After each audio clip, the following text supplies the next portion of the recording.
Hello बच्चों, let's see the question. The question says the question given below consists of statements assertion A and reason R. Option A, if both A and R are correct and R is correct reason for A. Option B, if both A and R are correct but R is not the correct explanation of A. Option C, if A is true but R is false. Option D, both if both A and R are false. तो हमें दो statements दी गई हैं. Assertion है हमारे पास enthalpy of graphite is lower than that of diamond and reason है entropy of graphite lower than that of the diamond. तो हमें ये दो स्टेटमेंट दी गई है. हमें बताना है कि इन दोनों स्टेटमेंट्स में हमारे पास क्या दोनों करेक्ट हैं या दोनों में से एक करेक्ट है या दोनों ही करेक्ट नहीं है. ये चीज हमें बतानी है. So first of all, we will write down the key concepts.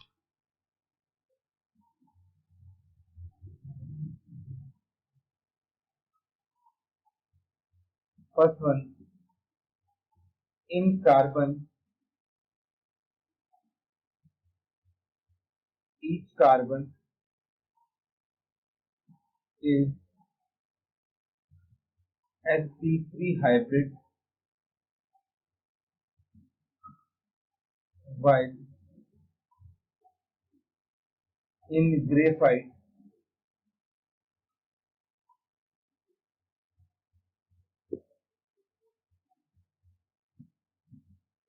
each carbon is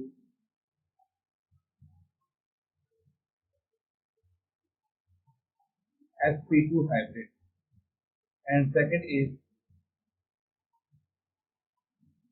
diamond is a crystalline solid,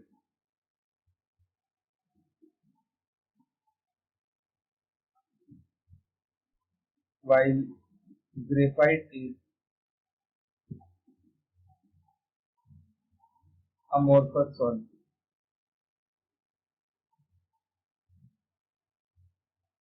तो इन दो कॉन्सेप्ट को यूज करके हम इस क्वेश्चन को सॉल्व करने की कोशिश करेंगे. तो सबसे पहले हम बात करते हैं असर्शन के बारे में. तो जब कार्बन कार्बन बॉन्ड जो है in graphite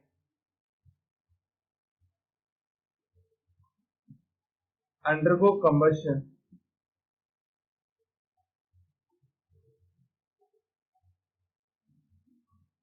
less heat is released.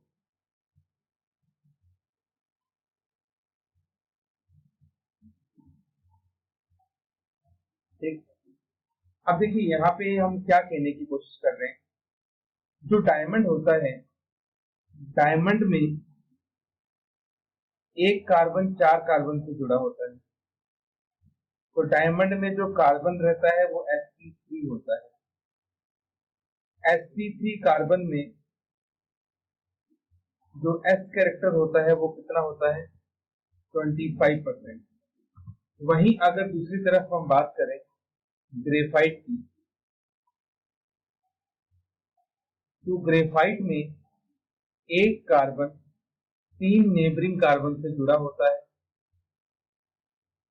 इस तरह से उसमें बेंजीन रिंग की तरह स्ट्रक्चर होता है और एक इलेक्ट्रॉन इसमें फ्री होता है. तो यहाँ पे जो कार्बन हमारे पास होता है वो sp2 हाइब्रिड होता है. In sp2 hybrid carbon s character equal to 33%. More is the s character,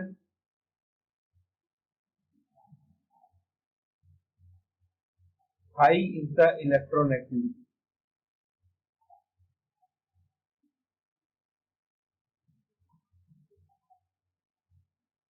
तो जितना ज्यादा s कैरेक्टर होगा उतना ही हाई इलेक्ट्रॉन एक्टिविटी होगी and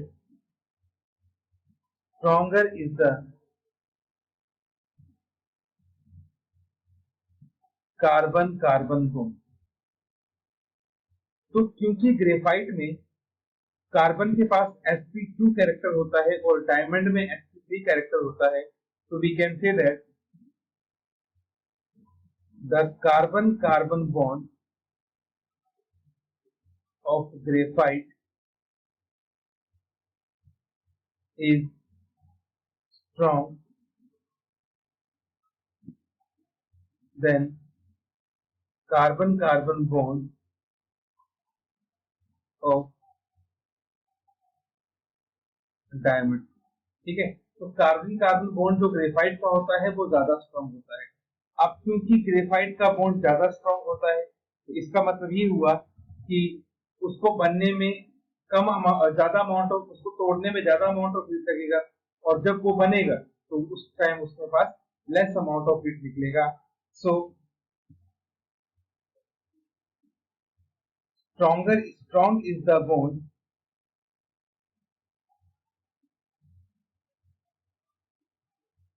low will be the enthalpy।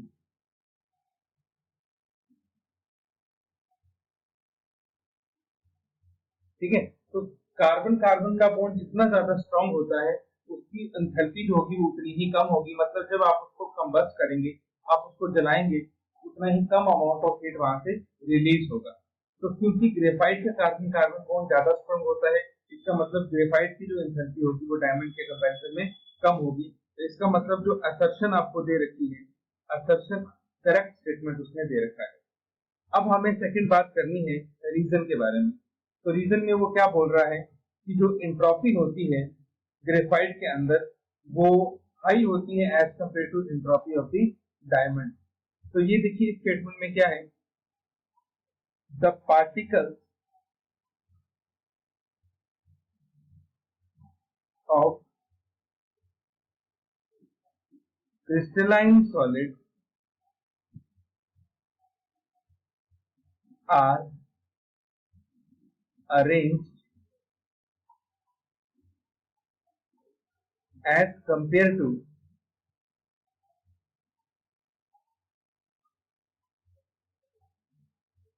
particles of amorphous solid। ठीक है, क्रिस्टलाइन सॉलिड जो होते हैं, क्रिस्टलाइन सॉलिड्स में पार्टिकल्स की अरेंजमेंट ज्यादा अच्छी होती है as compare to amorphous solid. ठीक है, हाई इज द डिसऑर्डर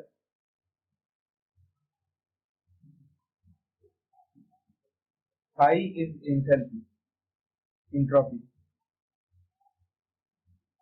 तो जितनी ज्यादा डिसऑर्डर होगी उतनी ही ज्यादा आपके पास एंट्रोपी होगी।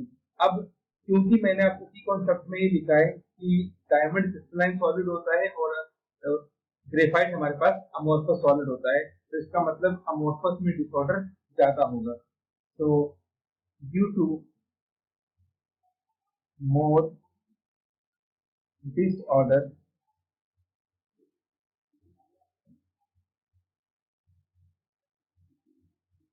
Entropy of graphite is more. ठीक है, तो ग्रेफाइट की एंट्रोपी ज्यादा होगी, तो इसका मतलब ये हुआ कि जो रीजन में उसने आपको स्टेटमेंट दे रखा है वो भी आपके पास क्या है, करेक्ट स्टेटमेंट है। तो यहाँ पे हमारे पास जो असर्शन है वो भी करेक्ट है, जो रीजन है वो भी करेक्ट है। अब हमें ये बात करनी है कि क्या रीजन असर्शन को एक्सप्लेन कर रहा है, तो आंसर इज नो। क्योंकि असर्शन में इंथैल्पी का जो हमने रीजन दिया वो अलग था, वहां पे इलेक्ट्रॉन एक्टिविटी का कॉन्सेप्ट लगता है, जबकि एंट्रोपी के लिए डिसऑर्डर का कॉन्सेप्ट लगता है। तो दोनों स्टेटमेंट हमारे पास करेक्ट है, लेकिन आर जो है वो ए को एक्सप्लेन नहीं कर रहा। तो ऑप्शन नंबर ए आपके पास रॉन्ग है, ऑप्शन नंबर सी रॉन्ग है, ऑप्शन नंबर डी रॉन्ग है, option number B will be the correct option for this question. So our final answer is option number B, that both A and R are correct, but R is not the correct explanation of A. Hope you understood it well. Best of luck.